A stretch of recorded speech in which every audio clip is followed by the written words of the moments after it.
Hey lovely! In this video, I'm going to share a step-by-step process for how I paint by hand using these POSCA paint markers. I have been loving using them, and I like to use them on this really tiny 4" by 4" canvas.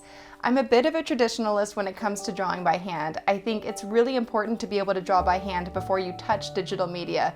Your digital work will be all the stronger for it. Plus, it's just really relaxing and therapeutic to draw by hand. I can't wait to get started. Step 1. Rough sketch. I like to loosely sketch out an idea with some good old-fashioned pencil and paper. Since the spooky season is upon us, I want to draw a chic little witch with a 1930s flair. I want to use bold shapes for a flat graphic feel without too much depth or perspective. My canvas is going to be small, just 4" by 4", and I'm using the medium POSCA markers, so I know I won't be able to get in as much detail in the painting. I'm okay with this. It just makes me draw and plan a little bit differently than I would if my canvas were larger or if I was going to draw digitally. I'm trying to balance out the use of points and curves. The bow on her cape and bow on her hat have the same shape. Her hat points at the tip, as does her nose. There's a nice curve of her forehead that plays nicely with the curve in the back of the hat. This sketch took me a little under 3 minutes to complete in real time. Step 2. Mapping out your canvas. I'm just trying to mimic what I've drawn in my sketchbook and to make sure that I can get it centered and placed on my canvas the way that I want. I like to use a light blue colored pencil. I find that it's easier to erase than the lead pencil, which smears, and it's also easier to cover with the POSCA marker. It does not have to be perfect. This is just a roadmap to follow once you start adding color.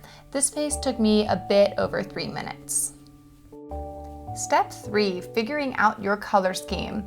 I want to use a minimal color scheme with this piece. There are 2 reasons for that. Reason number 1, stylistically, the less colors that you have, the less info it is for the viewer's eye to take in, and therefore it's very eye-catching and will pop. Reason number 2 is I only have a limited amount of POSCA markers. This probably won't be an issue for too long because I get new markers every single time I go into the art supply store. I cannot resist them. I'm just doing some loose color blocking. I'm not getting too fussy with perfecting this. It's really just going to be a guide for me once I start painting for real. Step 4. Woohoo! It's finally time to paint!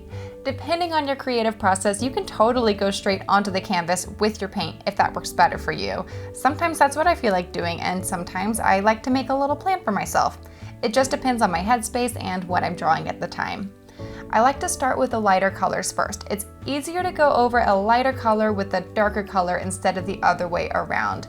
If you do make a little mistake or you need to go back in, you can always paint over it once the paint has dried. These POSCA markers are really opaque, and the lighter colors actually can cover up the darker colors once the paint is dry.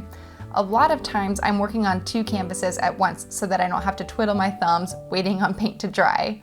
And I'm really speeding up the video for this process here because it's fun and it saves you a chunk of time, but in real time it took me about 15 to 20 minutes to paint this, and sometimes it takes me longer, sometimes it doesn't.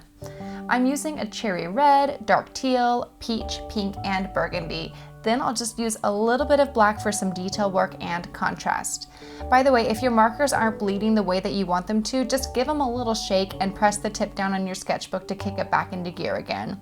Also, sometimes the blue colored pencil will get into my marker and dull the color, so I just squiggle the marker on my sketchbook until it's clean again. I really love using these paint pens instead of a paintbrush. I feel like you can have a lot more control and it goes on really smoothly. There's also 0 maintenance here. You don't have to clean a paintbrush. The markers go on really flat, they don't leave that much of a streak, and I just have been really enjoying them. And here's the final result. You can see it up close here and get a good look at the texture. There are a few white spots and some of the line work is a little chunky, but I actually really like the imperfection of it. It has that hand-done feel, which I think is really charming. I added some sparkles, a framing device, and my signature just to tie everything together a bit more. Thanks so much for watching. I hope that you found it helpful and that you feel encouraged to draw by hand. I'll make sure to link all of the products and materials that I used below.